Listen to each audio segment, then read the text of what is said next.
What's up, collectors? Welcome back to Films by Color. I am over here in the Criterion Corner today because we are finally bringing back the Criterion Corner series. It's been so long since we've done one of these. If you don't know, this is our long-form podcast, conversation-style film discussion series that I do with my good buddy Connor Nielsen.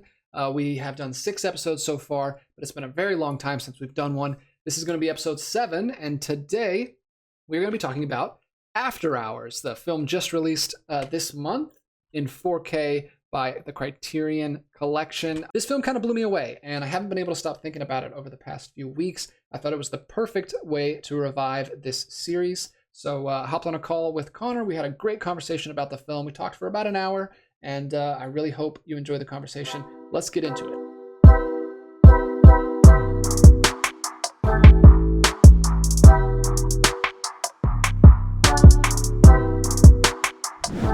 All right, we are back. We have not done a Criterion Corner in such a long time. It's been like a year, right? We haven't done one this year. No, we haven't. Episode I think the last 6 was when you were here last. I was in Atlanta. Yeah. Oh, that's crazy. I'm excited to get back to these. I've been really wanting to get back to these. Some people in the comments have been asking for it. And it's just tough to make time, but we're going to make time because I really enjoy this. I really enjoyed preparing for this one. Took a lot of notes. I really enjoyed living with this movie for the last couple weeks. We're talking about a new film. We're talking about, not a new film, we're talking about a new film to the Criterion Collection, which is what this series is all about, After Hours. This is the film we're going to be tackling this month, or at least this episode. I don't know if we'll be able to keep these coming out monthly, but at least for this episode, we're talking about Martin Scorsese's After Hours. Cinematography by Michael Ballhaus, edited by Thelma Schoonmaker, who continued to work with him for several movies after this. And then, of course, composed the score by Howard Shore. Let's quickly talk about our background with the film, and then we'll go ahead and jump right into the discussion. What is your experience with this film? So After Hours is a movie that I first became aware of in high school when I was first getting into movies. Obviously, Martin Scorsese is, one of the big American filmmakers, especially like of the new Hollywood era. He's widely considered to be the best. And so, I heard about Goodfellas and a lot of his gangster movies, but along came word of this movie called After Hours, something that was a little bit more off the beaten path for him. One of his lesser popular movies, but one that had developed a bit of a cult status. The premise really stuck out to me. And this sort of sounds like the ultimate One Crazy Night sort of movie where it's kind of a comedy, but it is more a situational concept. And I've always found that kind of interesting.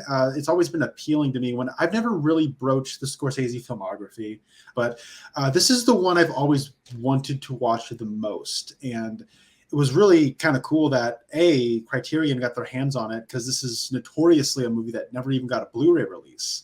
Mm-hmm. And recently in July, they gave us not just a Blu-ray, but a 4K. And so it's really cool that you gravitated towards it. You watched it. You said, we got to do a corner on it. And I said, yeah, I've been actually meaning to watch this for most of my movie watching life. So thank you for picking this. This was my idea to do this film because, like I said, I've really been enjoying it. I had not heard anything. I didn't even know this film wasn't even on my radar at all before Criterion. I had never heard of it, but I admittedly bought into the hype as the Criterion 4K release was coming out and everyone was talking about it. I mean, like I said before on the channel, I'm not a huge Scorsese fan.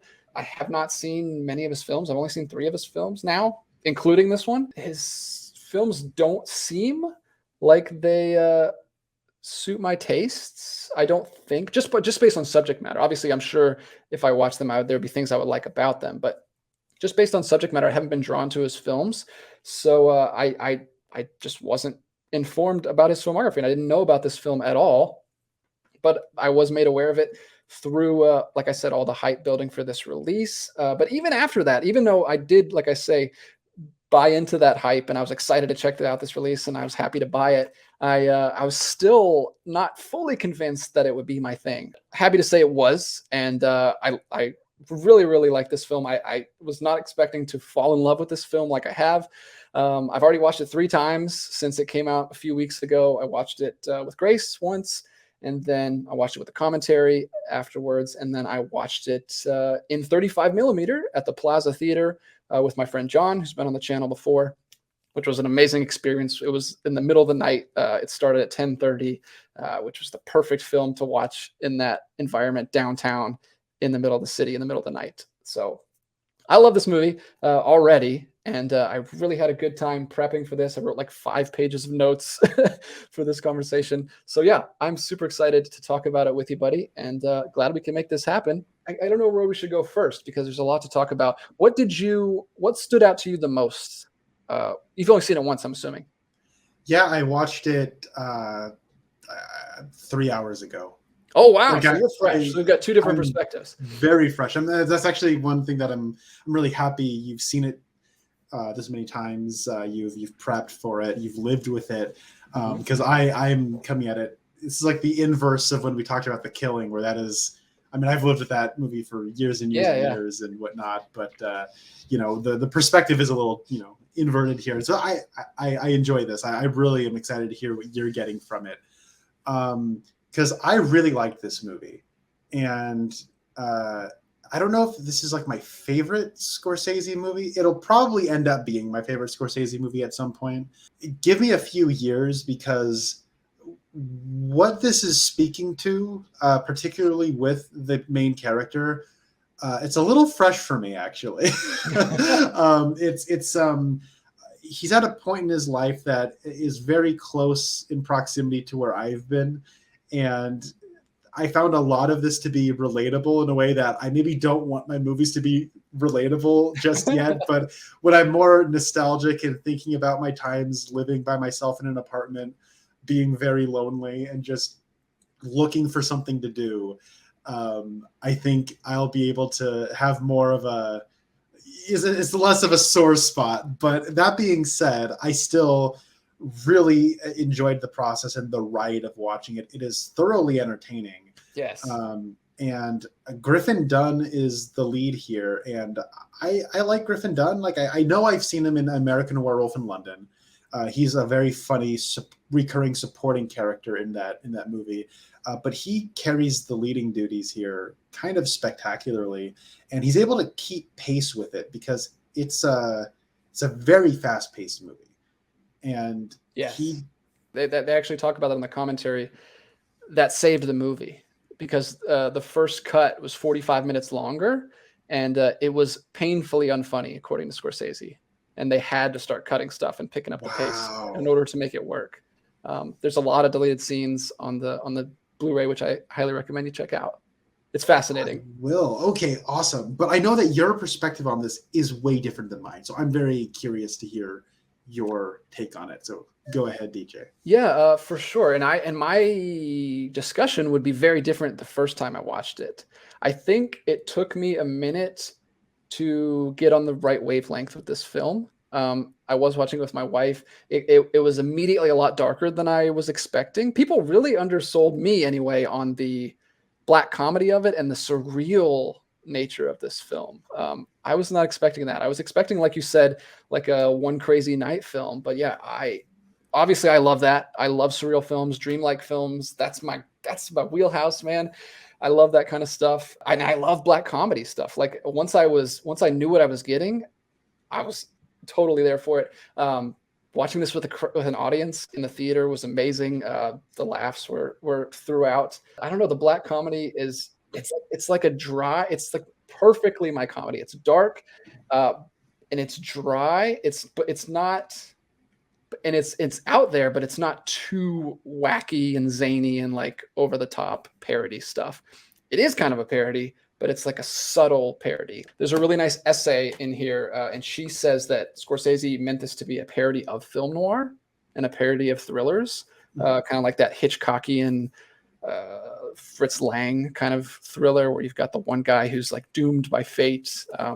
And I think it works. I really like the comedy in this, but the thing that stood out to me the most upon like rewatch is the looking at it through the lens of like a classic fantasy or mythology tale, like a epic Greco-Roman tale, which Scorsese talks about a lot. which I can't wait to dive into with you because I don't know how much of that you picked up on or not. But I mean, he's Dorothy. He's the Wizard of Oz. He's in this strange land. He can't. All he wants to do is get home. He's Bilbo from The Hobbit. He's just this guy who is in this mundane beige office space in his beige apartment, who never goes anywhere, never has adventures, and he just wants to have one adventure, and he gets wrapped up in this horrible night. Scorsese also talks about how, like I said, with the Greco-Roman mythology stuff, like he's Orpheus. He's taken this trek down into the underworld. He can't get home. He doesn't have his key, his $20 threw out the window, and he can't pay the ferry to get back home. He's Ulysses after he's in the War of Troy. He can't get back home. He takes him like 10 years to get back home, which is crazy because I just watched Waterworld, which has the Ulysses cut. Which and the reason that's called the Ulysses cut is because there's the deleted scene that they put back in at the end of the movie where they compare the Mariner or Kevin Costner to Ulysses in that film. I just watched a couple weeks ago, and I recommend because that's a fun cut that also adds in like 40 minutes back into the film. But I don't know, man. Looking at this like a anxiety induced surreal nightmare that's a Kafka-esque like fairy tale. It was amazing. I don't know. And it's a dark comedy. I loved it's like one of those. I could see this, like you said, it might be your favorite Scorsese movie. I think so too, and I think it might become one of like favorite movies that I just continue. Yeah, I think once I watch it and live with it, it'll certainly rise in my estimation. I think The Irishman is still probably my favorite Scorsese movie, but I've seen that a few times. Yeah. And I've only seen Last Temptation and Hugo. So like not even Hugo's really good too. Yeah, okay. Hugo's great. So this is interesting because I feel like our tastes and our interests are different. Absolutely. And I love hearing you talk about what you like, and I know you enjoy hearing me ramble on about what I like. And this movie, I feel like, is this amalgamation of both of our tastes, but in ways that like I watch this and I almost like think like, really? DJ would really like, and you explain it, I'm like, yeah, like certainly, but I see that, but it's not what I'm necessarily responding to. That stuff is just kind of like the cherry on top for me. And so this is really, really cool. Okay. So I'm glad you liked it. I was worried. I was going to come in like bouncing off the walls, talking about how much I love it. And you're gonna be like, eh. So where do you want to go off with? Because I feel like I picked up on a lot of these motifs throughout that I don't know what to make of them right now, but they're so deliberate and they are recurring. And it's like I couldn't not notice it. And I know it has to mean something. And like I said, just give me more viewings and some time and I'll probably be able to say what they are. But yeah, sure. Why don't you throw a couple of those out and I'll see if I have thoughts on them since I've thought about it. So the first one is Fire. Our main character his name is Paul Hackett. Paul Hackett. Such a he has this and a wonderful straight man. You're right. He's like a perfect Bilbo type. He is. He nails the straight man deadpan delivery in the crazy world that he's in. He's Ryan Howard from The Office. Like, and I'm talking about like first 2 seasons Ryan Howard, not when he becomes a completely different character later on. Like he's the fish out of water. He is the Eisen normal character in this crazy world that he's been tossed into, and his humor really got me. Like, there's a couple great lines and great deliveries. Like when he's like, I'll probably get blamed for that when you see the guy get shot. It's amazing. We're gonna spoil this, by the way. This is a full in-depth discussion. Also, the guy's trying to get the money for him out of the cash register, the bartender, and he won't open. And he's like, no, he's like smashing the register. He's like, it's okay. No, don't worry about it. Like it's amazing. I love his delivery in this movie. So, but as far as the motifs go, there's Fire. He has a story about getting a tonsil surgery as a child and getting moved to the burn unit. And then later in like that same sequence, after Marcy has come back, he looks through her bag and notices that she has this like cream for like skin cream that's for like 2nd-degree burns. And then later she like enters the room holding a candle, and like people holding candles are like this thing like throughout the movie. And I kept noticing Fire coming up, primarily in relation to Marcy, but I'm not exactly sure how it relates. I noticed homosexuality popping up every so often. Mm-hmm. You have Marcy has like her phone just keeps ringing early on, and eventually at one point Paul picks it up and answers it, and it's a friend apparently, and then Marcy later says that it's a gay friend of hers, and then later there's a couple walking up the apartment that he has to, of the bartender, and that's very clearly like coded a gay couple. And then later in that bar, when he's talking to the bartender, there is just a gay couple making out. And so I wasn't sure, like that's like a deliberate like motif that keeps coming up. And I'm curious what that signifies. And then the other one is probably the most overt one, and that is paper mache sculptures. Sculptures in general. Those were like the motifs that really kind of stuck out for me. Okay. Yeah, I haven't thought too much about the fire, but I think that is tied in with because there's a lot of Scorsese's Catholic guilt in this film. Yes. All wrapped up. And yes. When Scorsese talks about it, he talks about that's what drew him to the character. Just a character who is like riddled with guilt over nothing. Like he doesn't do anything wrong and he's just still riddled with guilt about it. I think he is dealing. So I think the fire is representing, like I said, he's going down into the underworld. It's representing hell. He feels guilty about his sexual desires, his lust that he's experiencing with all the women throughout the film, which also, ties into the, like you said, the homosexuality stuff through the lens of Scorsese's like Catholic version of that, which I think is another thing that really drew me to this. Like I also that's something that I connected with personally, just based on my background, and always like, I don't know, I have that personality type where I'm kind of perfectionist or whatever, and I put all of these, I'm really hard on myself and very critical of myself. I think you have this a little bit too from just a little bit I've known you. Not like, I feel like you'll get into it, but Paul Hackett is. I know he's like a literally me character. Yeah, like for I think a lot of guys can like identify with him. He's overly polite. He's a people pleaser. He doesn't want to inconvenience anyone, and it gets him in trouble like the whole film. Like he doesn't. I mean, he's kind of a pushover, and I think over the course of the film, he learns to be a little bit more assertive and a little bit more aggressive. And I don't know. The whole film is all about masculinity. I think he's a little bit by the end more. I think he's found himself a little bit more. I mean, he literally is in a cocoon and then is reborn at the end of the film, right back into his daily life. I don't know if we're supposed to take that he's just completely reset, start over at the end of that, or if we're supposed to think he's a new man at the end of that and he's actually learned something from his adventure. Because we don't get the Shire reckoning at the end of the film. We don't get anything. It's just like he's back and then we cut it right off. So I definitely related to that part of the film. I want to talk about the what you had said, the surreal quality that the movie has. Mm-hmm. What I like about this movie is it's just heightened enough, and there is a sort of dreamy quality. Earlier this year, Ari Aster released a film called Beau is Afraid. I'm pretty sure this is one of the major influences on that. Okay, I've been interested to check that out. I haven't seen it yet. I wouldn't. It's fine. I liked about half of it, but so I mean, it's very artistically interesting. I'm glad it got made.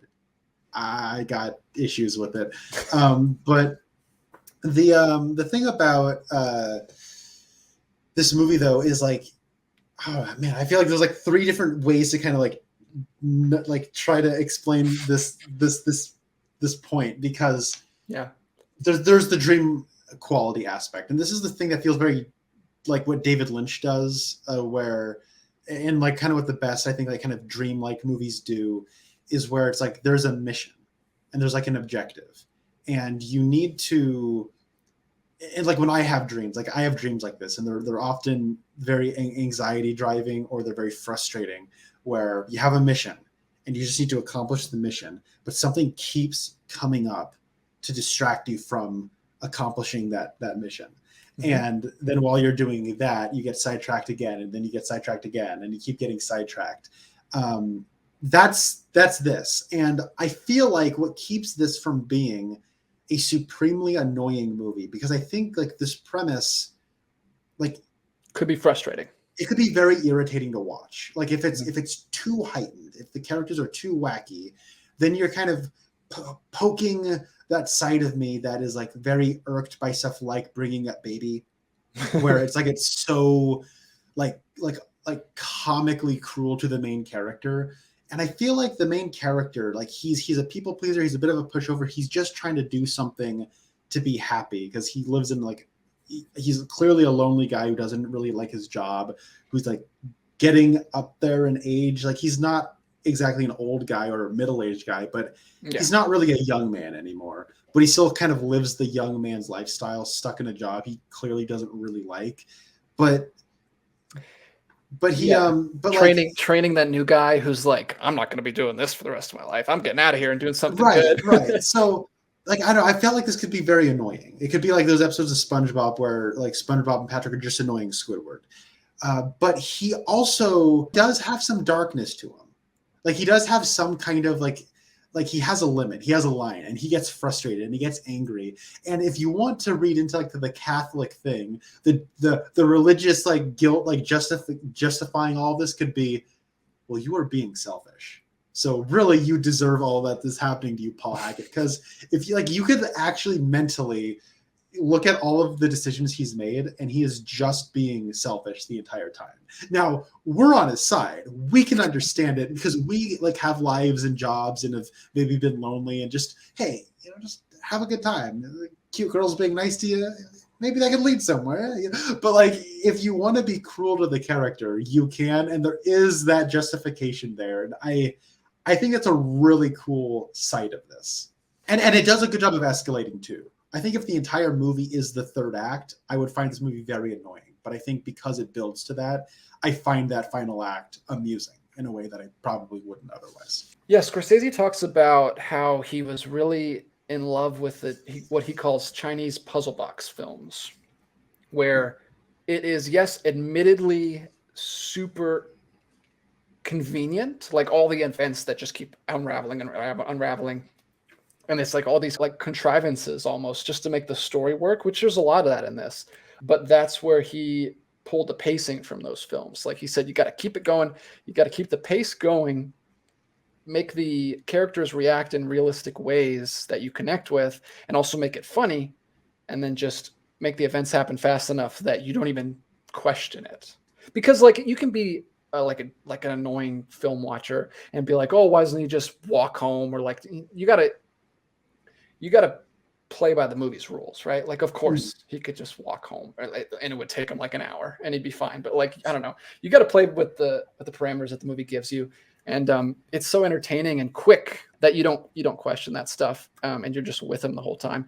I think I'd never heard this term before, but Scorsese calls it icebox thinking, which is a term that Hitchcock coined. Apparently, it's like people they don't think about it until they go home and they get a snack out of the fridge, and then they're like, wait a second, that didn't make sense, that was convenient, all that I stuff. see. Like Yeah, yeah. when they're in the movie, you got them, and they're intrigued, and they're not thinking about that stuff. When you go home later, and this was of course when movies were not, there was no home video. We weren't rewatching the movie 3 times before we even talk about it. It's just like you watched it, it was a night out, it was fun, and then you go home and then you can pick it apart later. But I think the movie's heightened dreamy quality does Help with you can that. forgive that. Like it's so, yeah, there are like points where it's rainy and then it's not rainy and then it's rainy again, then it's not rainy.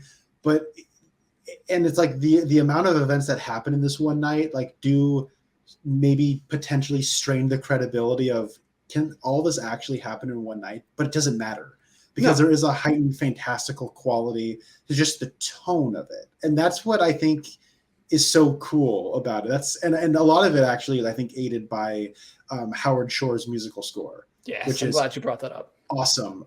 What I like about it is it's not just like a like trying to like, no, it's very calming. It's not obviously getting you on edge.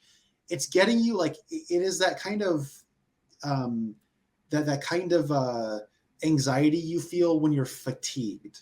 Like there is this like tired quality to the music that is not the most obvious thing to do. Yeah, I really like that. it's kind of like this creepy little unsettling lullaby that's like melodic enough that you get into it. You've got that ticking clock through the entire score. I really, really like the score. It's very unsettling. It's very disorienting, but it also, like you said, lulls you into the narrative.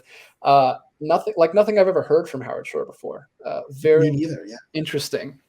I've actually been listening to it a lot these last couple weeks. I listened to it in the car on the ride home, or on the ride to the theater to watch it in 35 millimeter. I actually talked to you on the ride home from that theater experience at like 1 in the morning, which was really cool because I got to like geek out with you on the phone about it after having just watched it. But And then it was really weird when your car broke down and you needed to go get help from somebody. And that would have, I mean, I would have welcomed that because that would have made the experience even more memorable. But no, I'm going to remember that experience anyway because it was great. But yeah, I really like the score. Also, not just the score gets you, and it's not just the score that's disorienting. It's the cinematography by Michael Ballhaus, all over the place. Like the camera's never still. It's always moving around. You've got these like really disorienting quick zooms, like when she winks, that famous shot where Marcy is winking at the camera. You've got all of these like close-ups on objects. There's a big object theme, like you said, in art and making art with your hands, statues and stuff. There's a shot where he's like on the phone and the camera goes up and like zooms in on his ear on the receiver and stuff, which is apparently a callback to like a shot that Hitchcock did in Marnie, which I'm really interested in watching that now because Scorsese mentioned that as a reference for the film. But yeah, the cinematography is really good. There's this crazy shot that they did with a rig. They put the camera in a wooden box on bungee cords to get that shot of the keys flying down. You know, there's that weird shot where he goes to the apartment to meet Kiki. She throws the keys down to him and the camera is coming from the perspective of the keys, like right at his face. They shot that with that rig, and apparently Dunn was like ready to go again. And Scorsese's like, no, we're never doing that again. It almost killed you. It was like a van coming down at your head. So they did the second take with just a quick crane move. But yeah, there's very interesting shot choices in this that I'm sure you pick up a lot more on second, third, and fourth viewings when you have time to notice that kind of stuff. Real quickly, because I was talking about the keys, we can kind of transition into the symbolism and stuff. That's one of the motifs that I picked up on that you didn't mention earlier, which is keys. Everything's about keys. Like I said, she throws down the keys to him to get into the apartment. They're passing keys across the bar. Like he has to trade his keys so he can go into his apartment. It's all about go get the cash register key off the hook, and you got to get that key. He's looking for the key to get home the entire time. He doesn't have his $20 flew out the window, which was his key to the cab driver to take him home. There's all these different key metaphors. Literally, the girl who throws him down the keys the first time is named Kiki. Oh, whoa. Shoot, yeah. It's crazy. There's so much going on with keys, also clocks and watches and that kind of stuff throughout the film, which that one's a little more obvious because it's all about like he's running out of time and it's going crazy. You got the Howard Shore score like ticking, literal ticking clock the whole time. I really enjoyed experiencing an anxiety dream, which I don't usually have. I barely ever remember my dreams, and I rarely ever have those anxiety dreams that are like really common, like you were talking about, where you're trying to do something and you just can't do it the whole dream. I don't usually have that. So I really enjoyed experiencing it this way. Grace, my wife, suffers from really bad anxiety and has those dreams all the time, and she did not like this movie as much as I did. This movie gave her like a panic attack. So I understand that perspective as well. So I know this movie's not for everybody, but I really enjoyed experiencing that, for like stepping into those shoes for a little bit, because I also think that it doesn't hit too close to home for me. Yeah, and I mean, I can't imagine like having anxiety and then watching this. This probably would not be a very cathartic experience. It's like, why am I putting myself through this? The screenplay by Joseph Minion, which was his graduating thesis. Like, how? What? Oh Yeah, wow. he Okay. wrote this as Well, his first script, like in graduate school. He well, was like it's awesome. 27. He was like 27.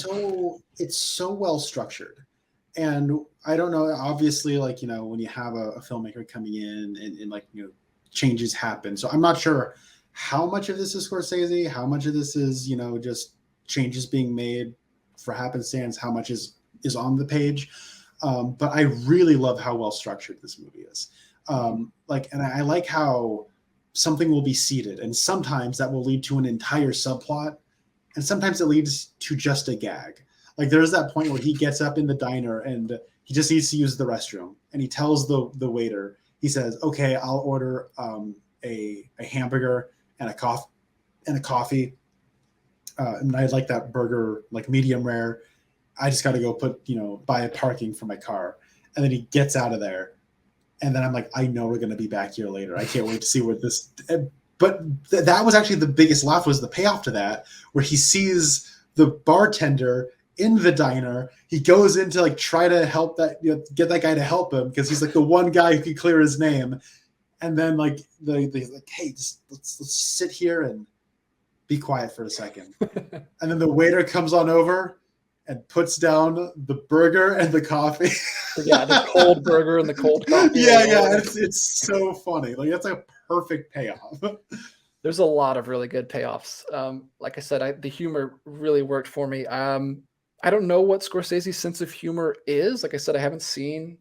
Like he's not cracking those kind of jokes in Last Temptation. So I don't know how much of that is in the script and how much of that is in from Scorsese's additions, but it 100% worked for me in this film. I do know Scorsese said that one of the lines he suggested Dunn do was, what are these guys, sailors? When he's trying to untie her from the rope, because he threw that out just for Dunn to try it out and see how it sounded. But yeah, I don't know if it's the script or if it's Dunn's delivery, but I like it a lot. It's not like there's very few like laugh out loud moments, but there's a very even spattering of very funny chuckle to yourself laughs, which is my favorite kind of humor. Like, I don't know, there's nothing that really fell super flat for me. I wouldn't say so either. I found the general sense of humor the movie had. It's a good balance to the anxiety, to the dread. Yeah, because it's all about frustration, and you're about to burst the entire time. That when the humor comes out, it does release. It's like the definition of comic relief, Mm-hmm. And I think it actually gets funnier the more you watch it, which is good, because some movies, after you watch them once, the humor. And I imagine it would be, because my first time watching it, so much of it was just, okay, haha, that's kind of funny, but what happens next? And so maybe being privy to the knowledge, that can lend itself maybe that added level of humor to it. Maybe you can see how something is foreshadowing, or you can see something is like futile, and maybe that futility is funny on a second viewing. So I will say this about Griffin Dunn. He looks in this movie so much like Harry Dean Stanton. It's crazy. He looks like he could be Harry Dean Stanton's son. But anyways, I just wanted to be sure to say that, because I figured it out halfway through. Who does this guy look like? Figured it out. Well, that's a good segue, I guess, into talking about the cast. We could mention the cast a little bit. We've already talked about him, if we think he's great. What's her name? Rosanna Arquette. Rosanna Marquette. She's great. I think she's pretty magnetic while she's on screen. I get why he finds her so alluring. Like you said, he's just sitting at a diner reading his book, living his boring, mundane life. She is kind of like this siren. He just becomes completely enamored of her, and so much so that he's willing to get out of his yuppie uptown life and go down into the depths of the underworld with all this madness, just for the I the first time I watched it, I was kind of with you, where I was like, yeah, he just wants to get laid. Like that's all he's doing. But I think, like I said earlier at the beginning, I think he's actually a little bit more interesting than that. I think he is longing for something to happen in his Oh, life, certainly, more certainly. adventure, like I said, that Bilbo Baggins kind of thing. But I think she is absolutely great every time she's on screen. I wish she was. I mean, I don't wish she was on screen more because she does what she needs to. It gets real dark. That oh, actually, you said the biggest laugh was the diner thing. The biggest laugh for me and my wife too, and for the theater I was in was "Dead Person This Way" when he's putting up the signs. It's amazing. So funny. Yeah. Oh my God, that's good. That was just just a sight gag. That's like an Always Sunny Hilarious. in Philadelphia gag. Like Yeah, uh, it was Dennis great. realizes he needs to like pick up somebody somewhere, and he's like, "Oh, dead person that way." Um, yeah, there's an appearance, a cameo, really, by one of my favorite character actors, Dick Miller. He Yeah, plays the guy in the diner he gets to say the who title of the film. he gets to say the title of the movie. I love Dick Miller. He's always a joy whenever he shows up. He is like, I don't. He's probably has to have one of the largest numbers of like movies he has been in compared to any other actor. The thing is, he's only in movies for like a minute at most. So, but whenever he shows up, I'm always happy, and it was great. I love him. That made me happy. Yeah, yeah. So we also get Linda Florentino as Kiki Bridges, who is hilariously just completely deadpan and dry, and he doesn't even know how to react to her. He's like, she's just so open. She's immediately like just in her bra when he gets there, and she just straight up asks him to finish her her sculpture for him and like just give her a massage, and he's so like just thrown off by her entire presence. She's fun. All the women in this movie are amazing. You have Catherine O'Hara Yeah. giving an amazing performance, which I have not seen her in enough. But she's hilariously crazy in this movie, as she just for some reason has a whistle around her neck and she drives a Mr. Frosty truck. Terry Garr Terry is Garr also as um, Julie, as this woman looking for him to save her as well. Like she's trying to look for a way out, and but then everyone becomes crazy in this movie, but I don't think they actually are. I think we're just getting it from his perspective because he's so not used to this place. And everywhere he turns, even the bartender, who you think is like a really cool guy at the beginning, he starts freaking out and going crazy. Who is played by, oh, what's his name? Do you know the? it's something it's John Hurd or something like that. Okay, it's the dad. It was so weird. I couldn't like. Catherine O'Hara is the mom in Home Alone.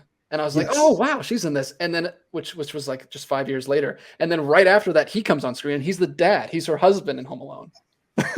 Yes, yeah, I'm looking it up right now. Yeah. Yes.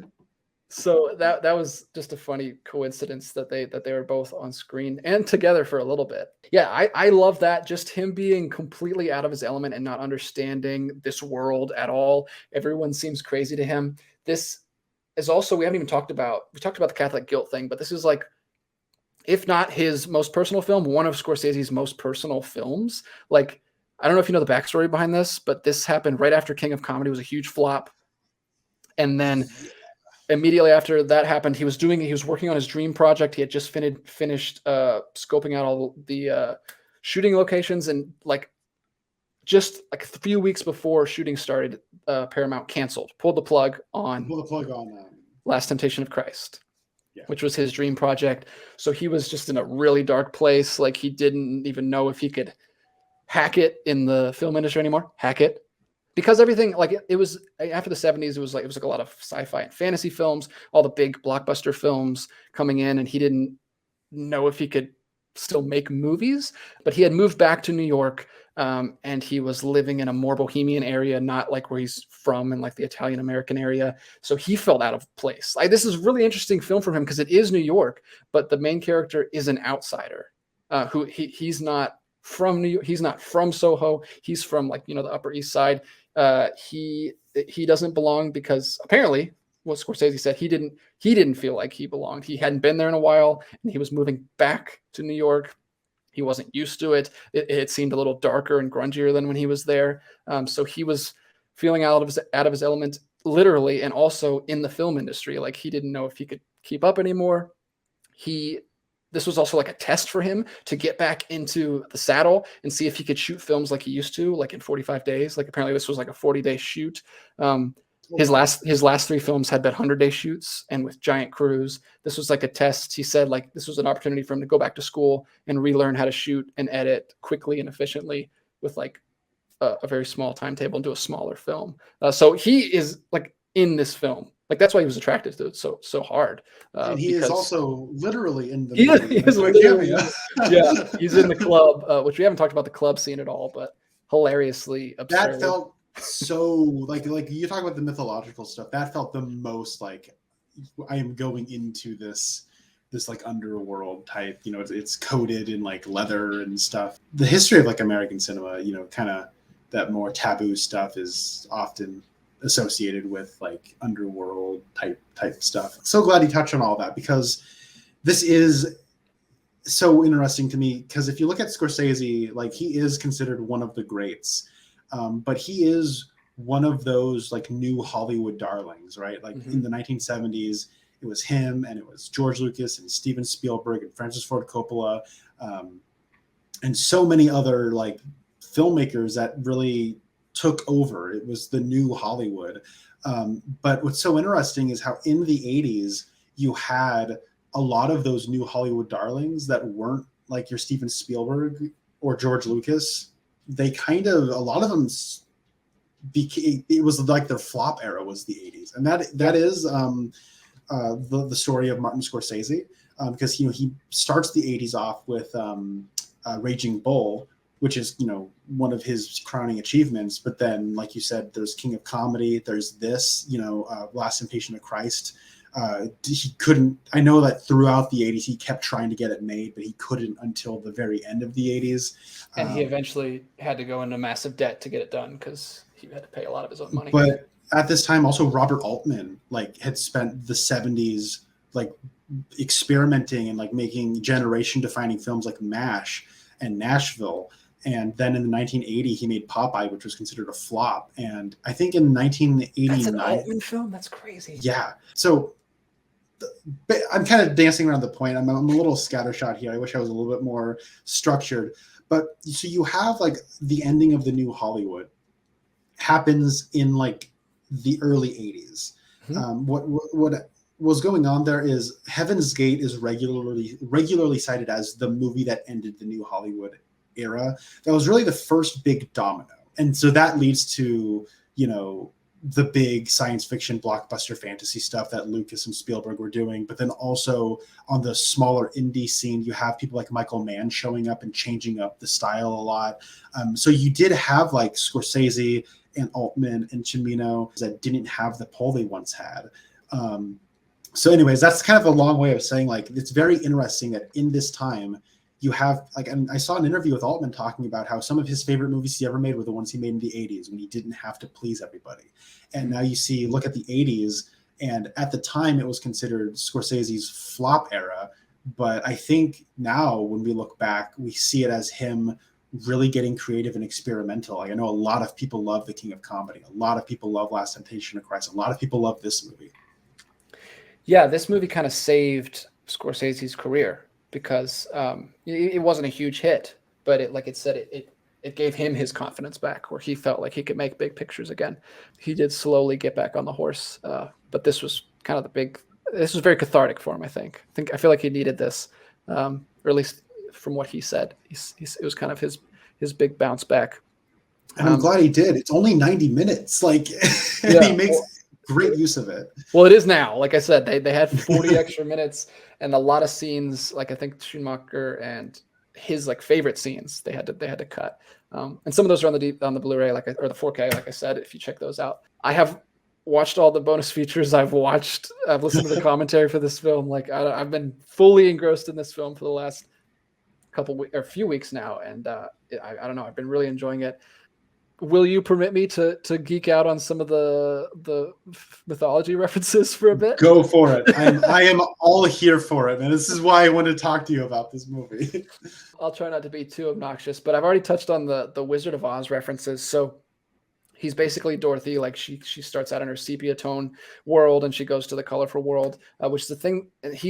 I love the lighting and the set, not set design, I guess set design, costume design, everything works together in this film. He's in this completely beige office place, and his apartment is, if you go back and watch it, his apartment is literally all beige. Like the couch, the walls, everything is the exact same color. And then he goes to this crazy, like over the top color world, like it's neon everywhere. Everything's lit really cool with like reds and greens and blues. And there's other references to Wizard of Oz in the film. Like the overt one is where Marcy's old husband, every time he reaches completion in sex, screams out, "Surrender, Dorothy," which is amazing. And then you've also got like yellow throughout the whole film. Like you've got a lot of the women wear yellow, which is like kind of his yellow brick road. Every time you meet a new woman, you feel like they're going to save him. They're going to get him out of there. They're going to help him escape. But then they always lead him into more danger and more misadventures and stuff. There's a character named Gail. We didn't mention it, but Catherine O'Hara's name is Gail, which is Dorothy Gale, her last name. There's a lot of the Wizard of Oz stuff, which I love because that's one of my favorite movies. And there are 3 primary women, like the way there are the 3 companions. Yeah. We didn't talk about. They're all blonde.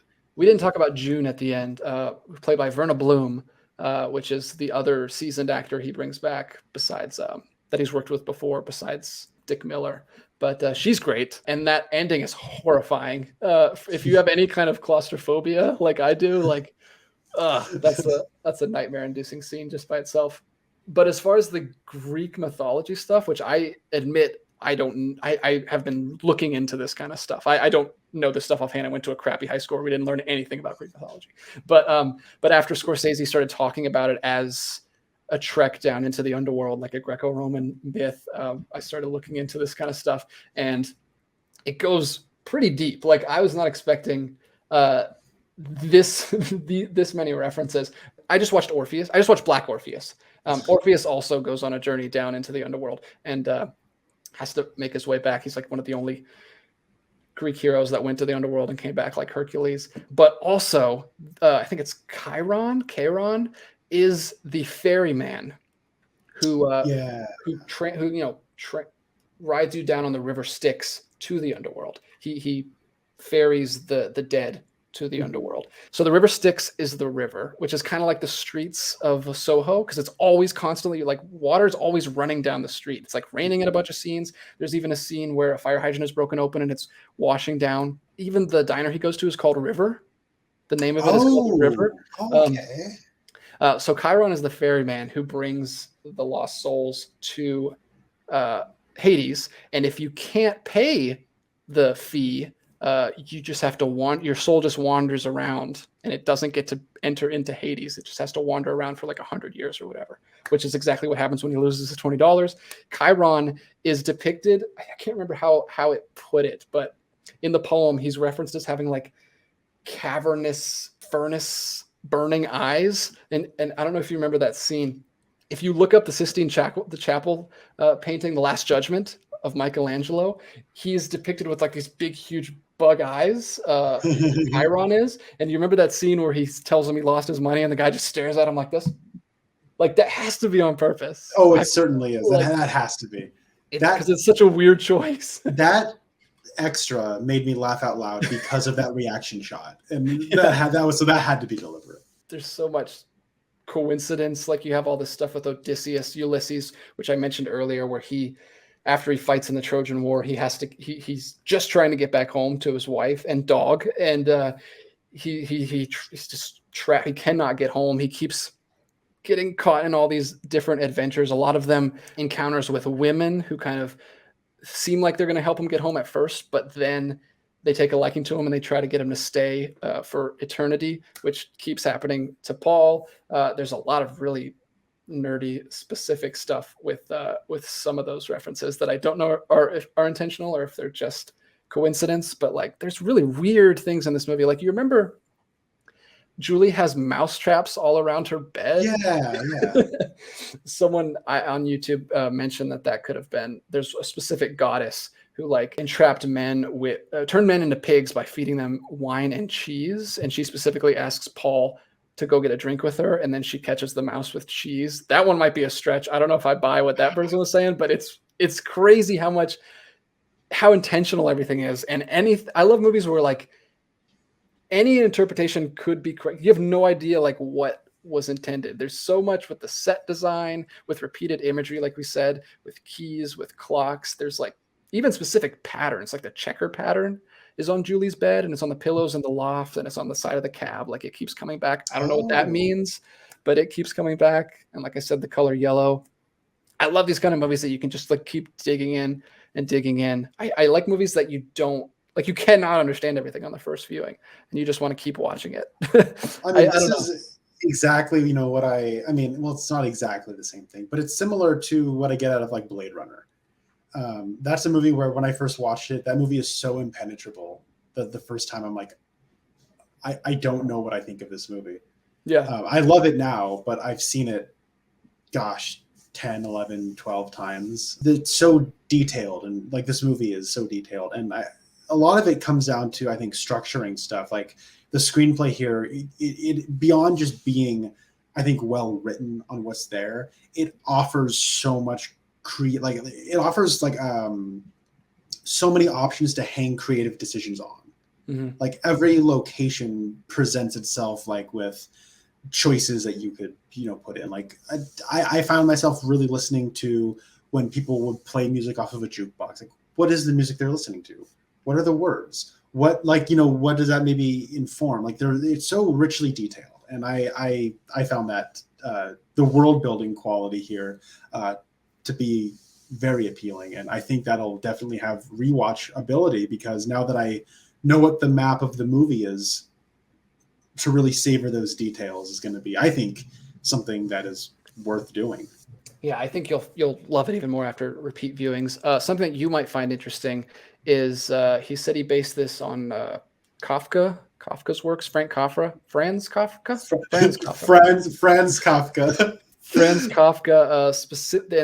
Specifically the bouncer scene, that dialogue between him where he won't let him into the thing, is lifted completely from the end of Kafka's. It's like a parable in the end of Kafka's The Trial, which is also a story about a man being accused of crime that he didn't commit. I think it might be. Was that a Wells film that you watched that's based on that book?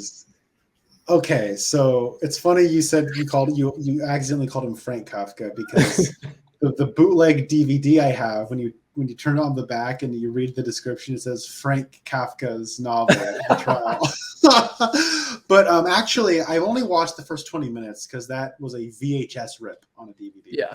I could not watch it. But the beginning of that takes that parable and it opens it up with this very loosely animated segment. And that's the beginning of the movie.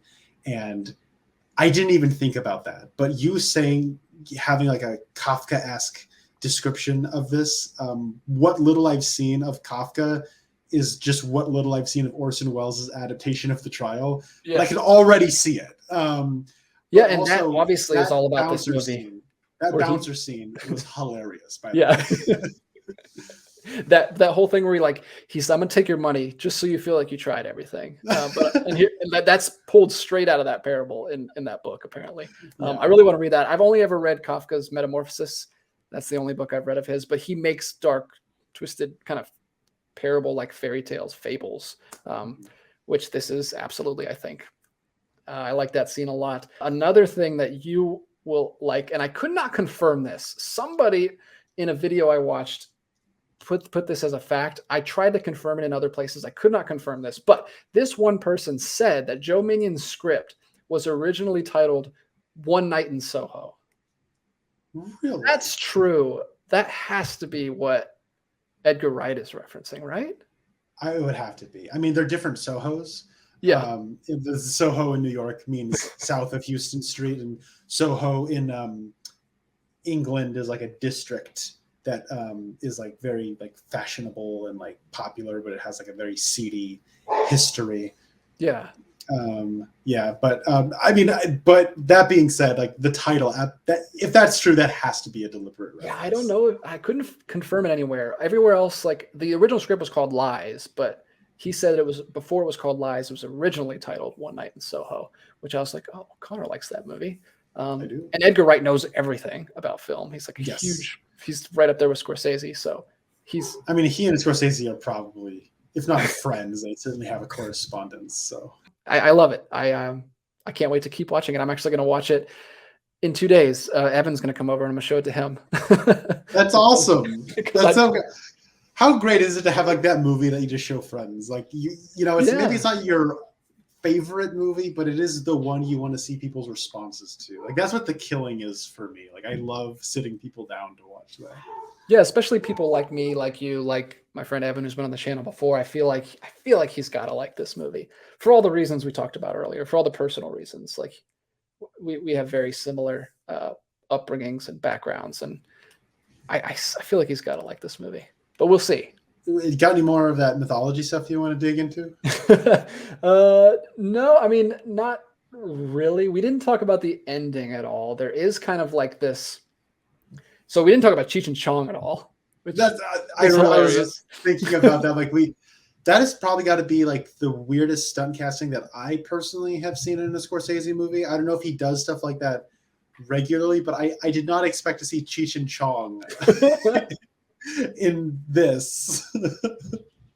Yeah, apparently. So the way that Ulysses finally gets home is like some goddesses come down, or a god and a goddess pair come down and have to save him, a pair. And like, that's basically the way he finally gets home at the end, is he's locked in that, he's in that statue. Cheech and Chong literally come down from the ceiling with like spotlight lighting coming down, like, ha, and they come down and they pick him up and they take him out of the underworld and take him back. And he finally gets home. And this is crazy. I did not notice this. I saw someone else notice this. Cheech's jacket actually says, "When I die, I'll go to heaven because I spent my time in hell." That's what it says on the back of his jacket. Really? So Paul Hackett has done his time. He's paid his penance for his lust and everything that he's guilty about. He's done his time in hell, and he's finally getting home. We should talk about the ending real quick, because there was no ending in the script. The ending was just him driving away in the van, which would have been a very different ending and kind of a horrifying ending. You know how it's the shot of his eyes and then the van just drives off? Mm-hmm. That was the ending. There was no ending in the script. He had everyone take a look at it. I mean, everyone was working on it. Griffin Dunn is a producer, and then the other producer who worked with him on Mean Streets.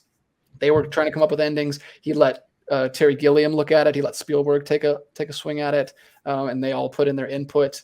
Someone finally came up with the ending, which I think is great. I think it's a perfect ending where he has come full circle, plops right out, and then you get the exact same shot where the door opens up and he goes right back to his office, and he's back to his normal life. And he's gonna, I like I said before, I don't know what we're supposed to take away from it yet. I don't know if he's a changed man or if he's just glad to be home and back to normal. But I think that's a perfect ending, and that is crazy that they didn't even think about that till the very end, because that's the Wizard of Oz ending. Like, yeah, wake up, it is. Go back to your world. The nightmare's over. If it ended with, like where you said the script ended, that feels very like Rod Serling Twilight Zone type thing. And I feel like that if that was the ending, it would be unsatisfying, because I think Paul Hackett is he isn't contemptible enough of a protagonist to suffer that kind of fate. I don't think. Because that does feel like he's entombed in like a prison, and it's not a cocoon so much as it is like a tomb.